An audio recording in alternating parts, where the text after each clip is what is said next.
अस्सलाम वालेकुम स्टूडेंट्स, क्या हाल है। इस वीडियो में हम लोग डेप्रिशिएबल अमाउंट और डेप्रिसिएशन मेथड की बात करते हैं। तो सबसे पहले डेप्रिशिएबल अमाउंट, आईएएस कहता है the depreciable amount of an asset shall be allocated on a systematic basis over it's useful life. तो ये एक बड़ी जनरल बात है, ये हम डिस्कस कर चुके हैं कि जो डेप्रिशिएबल अमाउंट होगा उसको यूजफुल लाइफ के ऊपर हम लोग एलोकेट करेंगे, जिसको हम डेप्रिसिएशन कहेंगे। The residual value and the useful life of an asset shall be reviewed at least at each financial year end, and if expectations differ from previous estimate, the changes shall be accounted for as a change in accounting estimate in accordance with IAS 8 accounting policies, changes in accounting estimates and errors. हर साल के आखिर में आप residual value और useful life जो है उसका review करोगे, और अगर ऐसा लगेगा कि यूजफुल लाइफ या रेजिडुअल वैल्यू चेंज हो गई है तो उसको आईएस 8 के हिसाब से उसकी अकाउंटिंग करोगे।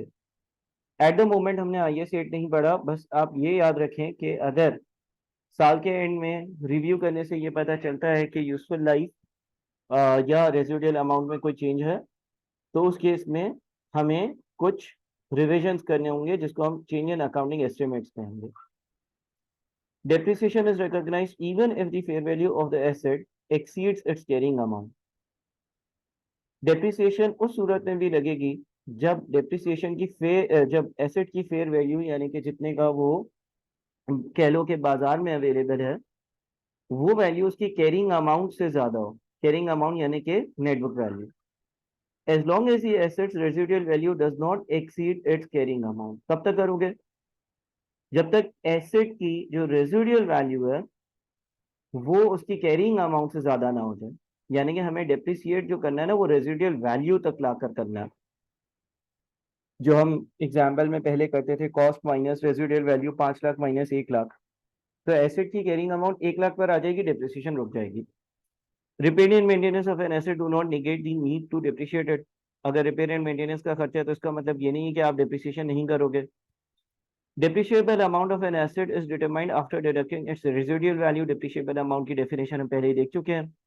In practice, the residual value of an asset is often insignificant and therefore immaterial in the calculation of the depreciable amount. Practical life में जो रेजिडुअल वैल्यू होती है एसेट की, वो जनरली इनसिग्निफिकेंट होती है, और इसीलिए डिप्रिशिएबल अमाउंट जो है उस पर कोई खास फर्क नहीं पड़ता। मिसाल के तौर पर 5 लाख की गाड़ी है तो शायद उसकी रेजिडुअल वैल्यू 1 रुपए होगी, यानी कि 50 साल बाद अगर बेचूंगा तो 1 रुपए में 2 रुपए में बिकेगी। The residual value of an asset may increase to an amount equal to or greater than the asset's carrying amount. If it does, the asset's depreciation charge is zero unless and until its residual value subsequently decreases to an amount below the asset's carrying amount. देखिए, आप एक asset को depreciate कर रहे थे। मिसाल के तौर पर उस एसेट की कॉस्ट जो है ना वो 5 लाख रुपए है, और आपको पता है कि जो एनुअल डिप्रिसिएशन है, एनुअल डिप्रिसिएशन यानी कि 1 साल की जो डिप्रिसिएशन है वो होनी चाहिए 1 लाख रुपए। और एसेट की जो रेजिडुअल वैल्यू है, एसेट की जो रेजिडुअल वैल्यू है वो 3 लाख रुपए। तो आप एसेट को पहले साल डेप्रिशिएट करोगे, यानी कि 5 लाख में से 1 लाख माइनस किया, 4 लाख पर उसकी कैरिंग अमाउंट आ गई। दूसरे साल डेप्रिशिएट करोगे, 4 लाख में से 1 लाख माइनस किया, 3 लाख उसकी कैरिंग अमाउंट आ गई। इसके बाद आप फर्दर डेप्रिशिएट नहीं करोगे, इसके बाद कोई फर्दर डेप्रिसिएशन चार्ज नहीं होगी। क्यों चार्ज नहीं होगी इसके बाद डेप्रिसिएशन? इसलिए क्योंकि आप उसकी रेजिडुअल वैल्यू पर आ गए हो। रेजिडुअल वैल्यू आप समझ लो लोअर लिमिट है, जहां पर आपने अपनी डेप्रिसिएशन को लाकर रोक देना। Depreciation of an asset begins when it is available for use. जैसे ही एसेट अवेलेबल फॉर यूज हो जाए, that is when it is in the location and condition necessary for it to be capable of operating in the manner intended by management. जिस दिन asset available for use हो जाएगा, जिस दिन asset उस condition में आ जाएगा जिस कंडीशन और लोकेशन में एंटिटी चाहती थी कि वो होना चाहिए, उस दिन आप डेप्रिसिएशन स्टार्ट कर दोगे। आप कोई एसेट आपने खरीदा, वो आपकी लोकेशन पर भी आ गया और उस हालात में भी है जिस हालात में आप उसको इस्तेमाल करना चाहते थे। Depreciation of an asset ceases at the earlier of the date that the asset is classified as held for sale. ये asset classified as held for sale क्या होता है, ये एक और आईएफआरएस है, वो हमें बताता है।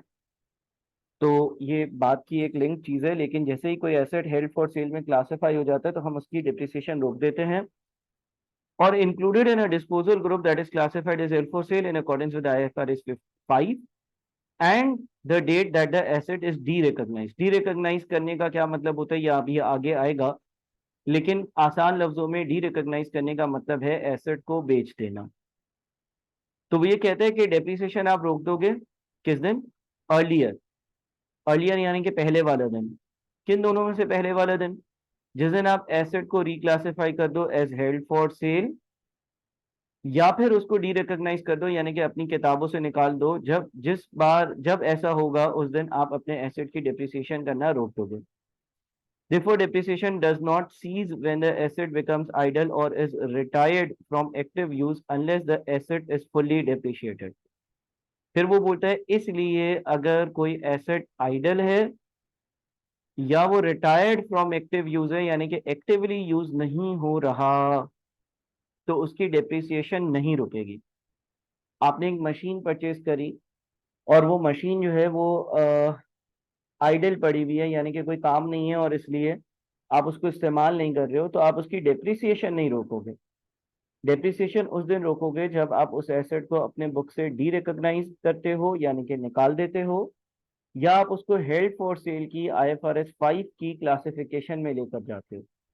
अगर ये दो बातों में से कोई भी बात नहीं हुई है तो डेप्रिसिएशन एसेट की मजीद होना नहीं रुकेगी। Unless the asset is fully depreciated, unless कि ऐसा केस आ जाए जिस तरह से यहाँ पर हम कह रहे हैं ना कि एसेट फुल्ली डेप्रिशिएट हो गया, जितनी उसकी डेप्रिसिएशन चार्ज होनी थी वो हो चुकी है, वो रेजिडुअल वैल्यू तक पहुंच गया। However, under usage method of depreciation, the depreciation charge can be zero while there is no production. अच्छा, हमने चार डिप्रिसिएशन कैलकुलेट करने के मेथड्स देखे थे। वो बोलता है कि यूनिट्स ऑफ प्रोडक्शन के मेथड में ऐसा हो सकता है कि जब आइडल हो एसेट तब हम उसकी डेप्रिसिएशन को चार्ज ना करें, उसकी डेप्रिसिएशन जीरो हो, क्योंकि उस मेथड में हम डेप्रिसिएशन जो है वो नंबर ऑफ यूनिट्स की बुनियाद पर कैलकुलेट करते थे। The future economic benefits embedded in an asset are consumed by an entity principally through its use. However, other factors such as technical or commercial obsolescence and wear and tear, while an asset remains idle, often result in elimination of the economic benefits that might have been obtained from the asset. Consequently, all the following factors are considered in determining the useful life of an asset. Asset जो है वो हम उसको इस्तेमाल करते हैं इसलिए वो डिप्रिशिएट होता है, वो टेक्निकल या कमर्शियल ऑब्सोलेंस का शिकार होता है, उसका वेयर एंड टियर होता है। ये सारी रीजन है। और उसमें यूजफुल लाइफ जो है ना उसको डिटरमाइन करने के लिए कुछ फैक्टर्स लिखे, मैं जरा वो फैक्टर्स यहाँ पर पेस्ट करता हूँ।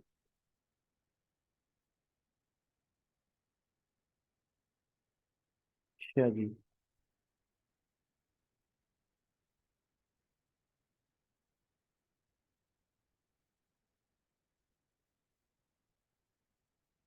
क्या फैक्टर्स हैं? Expected usage of the asset, usage is assessed by reference to the asset's expected capacity और physical output. Useful life determine करने के लिए आप एक्सपेक्टेड यूजेज देखोगे। जाहिर है कोई मशीन बहुत ज्यादा दिन रात इस्तेमाल हो रही है तो उसकी यूजफुल लाइफ जो है वो कंपैरेटिवली कम होगी क्योंकि वो एग्जॉस्ट हो जाएगी जल्दी। Expected physical wear and tear, which depends on operational factors such as the number of shifts for which the asset is to be used and the repair and maintenance program and the care and maintenance of the asset while idle। यानी कि उसकी expected physical wear and tear कितनी है भाई। जो asset generally ज्यादा इस्तेमाल होगा और ऐसी कंडीशंस में होगा जो कंडीशन टफ है तो वहां पर वेयर एंड टीयर जो है वो ज्यादा होगा। ठीक है। Technical or commercial obsolescence arising from changes or improvements in production or from a change in the market demand for the product or service output of the asset. Expected future reductions in the selling price of an item that was produced using an asset could indicate the expectation of technical or commercial obsolescence of the asset, which in turn might reflect a reduction of the future economic benefits embedded in the asset। अगर कोई asset technical या commercial terms पर obsolescence हो जाए यानी कि पुराना हो जाए, यानी कि उसकी टेक्नोलॉजी वगैरह पुरानी हो जाए, तो इसका मतलब ये होगा, और जल्दी पुरानी हो रही है उसका मतलब उसको आपने जल्दी डिप्रिशिएट करना है क्योंकि उसकी वैल्यू तेजी से गिर रही होगी। और इसका अंदाजा आपको इस तरह से पता चलेगा कि वो मशीन जो यूनिट्स बना रही है, अगर जो वो यूनिट्स बना रही है उनकी सेलिंग प्राइस में कोई रिडक्शन है या ऐसी कोई बात है कि जो इंडिकेट कर रही है कि उस प्रोडक्ट की ऑब्सोलेंस हो रही है, तो आप उसको इस चीज में रिफ्लेक्ट करोगे। लीगल और similar limits on the use of the asset such as the expiry dates और रिलेटेड लीजेस। कभी कभार ऐसा होता है कि एसेट में लिखा हुआ होगा कि भाई आप इस एसेट को 5 साल इस्तेमाल कर सकते हो लॉ के हिसाब से, तो फिर आप 5 साल से ज्यादा उसको इस्तेमाल नहीं करोगे, वो उसकी यूजफुल लाइफ होगी। तो ये कुछ फैक्टर्स थे जो आईएएस ने हाईलाइट किए with regards to useful life, के यूजफुल लाइफ का अंदाजा कैसे लगाया जाएगा। एक और पैराग्राफ, कुछ पैराग्राफ्स और हैं डेप्रिसिएशन से relevant. The useful life of an asset is defined in terms of the asset expected utility to the entity. The asset management policy of the entity may involve the disposal of asset after a specified time or after consumption of a specified proportion of the future economic benefits embedded in the asset. Therefore, the useful life of an asset may be shorter than its economic life. The estimation of the useful life of the asset is a matter of judgment based on the experience of entity with similar assets. अब देखें, let's say एक asset, एक गाड़ी है, उसकी economic life है 50 साल, यानी कि अगर मैं वो गाड़ी खरीदता हूं तो मैं 50 साल उस गाड़ी को इस्तेमाल कर सकता हूं। कंपनी की पॉलिसी है कि हम अगर कोई भी गाड़ी खरीदेंगे ना, तो पॉलिसी ये कहती है कि हम उस गाड़ी को मैक्सिमम 30 साल चलाएंगे और उसके बाद बेच देंगे। ठीक है, कंपनी ने एक रूल बनाया हुआ है कि हम कोई भी गाड़ी जो है ना वो 30 साल से ज्यादा नहीं चलाएंगे। अगर किसी गाड़ी की जिंदगी 50 साल होगी भी तो हम सिर्फ 30 साल चलाएंगे और उसके बाद उस गाड़ी को बेच देंगे। इस सिनेरियो में कंपनी डिप्रिसिएशन जो है ना वो 30 साल पर करेगी। ये कंपनी के लिए रेलेवेंट यूजफुल लाइफ है। तो आईएएस ये कहता है कि कभी कभार ऐसा हो सकता है कि एसेट की इकोनॉमिक लाइफ उसके यूजफुल लाइफ से ज्यादा हो। आपने डिप्रिसिएशन अपने यूजफुल लाइफ के हिसाब से अप्लाई करनी है। 58 land and buildings are separable assets and are accounted for separately. Land and buildings दो सेपरेट एसेट्स हैं और इन दोनों की अकाउंटिंग आप सेपरेटली करना, even when they are acquired together. Generally land और बिल्डिंग को साथ खरीदा जाता है, वो बोलता है खरीदा साथ गया हो, फिर भी उनकी अकाउंटिंग आप सेपरेटली करना। With some exceptions such as quarries and sites used for landfill, land has an unlimited useful life and therefore is not depreciated. कुछ एक्सेप्शंस हैं कि जो ज़मीन मैंने ख़रीदा हो, उस ज़मीन से कोई चीज़ मेरे लिए यूज़फुल निकल रही हो, कुछ इस तरह की बात हो, तो अलग बात है। अदरवाइज जो ज़मीन होगी ना उसकी अनलिमिटेड यूज़फुल लाइफ होगी, और क्योंकि उसकी अनलिमिटेड यूज़फुल लाइफ होगी तो उसको हम डिप्रिशिएट नहीं करेंगे। Buildings have a limited useful life, buildings की जनरली लिमिटेड यूजफुल लाइफ होगी and therefore are depreciable assets, और इसीलिए बिल्डिंग को डेप्रिशिएट किया जाता है। An increase in the value of the land on which a building stands does not affect the determination of the depreciable amount of the building. जिस जमीन पर building बनी हुई है, अगर उस जमीन की वैल्यू में किसी किस्म का कोई इंक्रीज आ रहा है तो उससे बिल्डिंग की डेप्रिशिएबल अमाउंट में या बिल्डिंग की डेप्रिसिएशन में या बिल्डिंग से रिलेवेंट किसी चीज में कोई फर्क नहीं आएगा। If the cost of land includes the cost of site dismantlement, removal, and restoration, that portion of the land asset is depreciated over the period of benefits obtained by incurring those costs. In some cases, the land itself may have a limited useful life, in which case it is depreciated in a manner that reflects the benefits to be derived from it. अब गौर से सुने, if the cost of land, जो land की cost है, includes the cost of site dismantlement, removal and restoration. कभी कभार ऐसा होता है कि आप कोई जमीन खरीद रहे हो, उस जमीन को आप जो है वो इस्तेमाल करोगे कुछ अरसे के लिए, और लेट से आप वहां में मंडी लगाओगे बकरे और बकरियों की, कुछ अरसा वो जमीन इस्तेमाल करोगे। गवर्नमेंट ने ये बोला है कि जितनी गंदगी मचाई होगी तुमने, बहुत बड़ी जमीन खरीदी होगी ना, मैंने पूरी मंडी लगाई है बहुत बड़ी, गवर्नमेंट ने बोला कि चलो सही है तुम मंडी शंडी लगाओ, जो तुम्हारा काम है करो, लेकिन तुमने ये जो गोबर फैलाया होगा, हर जगह गंदगी फैलाई होगी, ये तुम्हारी जिम्मेदारी होगी कि जब तुम इस लैंड को बेचोगे तो तुम जो है ना इस साइट को सही कर दोगे वापस, यानी कि वो जैसी पहले उसकी कंडीशन थी, पहले उधर गोबर नहीं पड़ा हुआ था, पहले वो खड्डे नहीं हुए हुए थे, पहले वो सीधी जमीन थी। ठीक है, इस तरह का कोई कानून है। तो बोलते हैं if the cost of land includes the cost of it site dismantlement, removal and restoration, इस तरह का कोई कॉस्ट जो है वो शामिल है That portion of the land asset is depreciated over the period of benefits obtained by incurring those costs. अब वो ये बोलता है कि लेट से तुमने जमीन खरीदी, जमीन के साथ तुमने ये सारा जो है वो निजाम किया, और लेट से तुमने जो है ना वो 5 साल वहां पे मंडी चलाई, अच्छा 5 लाख का खर्चा हुआ था, जिसमें तुमने जो है ना वहां पर सेक्शंस बनाए, वहां पर पानी के लिए जगहें बनाई, और ये करा और वो करा, और जमीन पूरी गंदी कर दी, और फिर उसको सही करना होगा। ये सारा खर्चा 5 लाख का होगा, और इसका बेनिफिट तुम्हें 5 साल होगा, क्योंकि तुम 5 साल के कॉन्ट्रैक्ट पे तुमने वो जगह ली है, जमीन ली हुई है, जमीन खरीदी हुई है, तुम्हारी अपनी है, साथ में ये सारा जो तुमने सिस्टम किया है ना, पानी लाने का सिस्टम और XYZ, ये सारा सही भी करना है।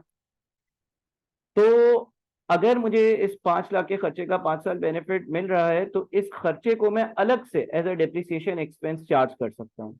If the cost of land includes the cost of its site dismantlement, removal, and restoration, that portion of the land asset is depreciated over the period of benefits obtained by incurring those costs. In some cases, the land itself may have a limited useful life. कुछ cases में जमीन की अपनी limited useful life होती है, in which case it is depreciated in a manner that reflects the benefits to be derived from it. Generally ऐसा नहीं होता, लेकिन कुछ केसेस में बोलता है in some cases the land itself may have a limited useful life, in which case it is depreciated in a manner that reflects the benefits to be derived from it. कुछ cases में जो जमीन है उसकी एक useful life हो सकती है, और उस केस में तुम जमीन को डिप्रिशिएट करोगे, जनरली नहीं करोगे।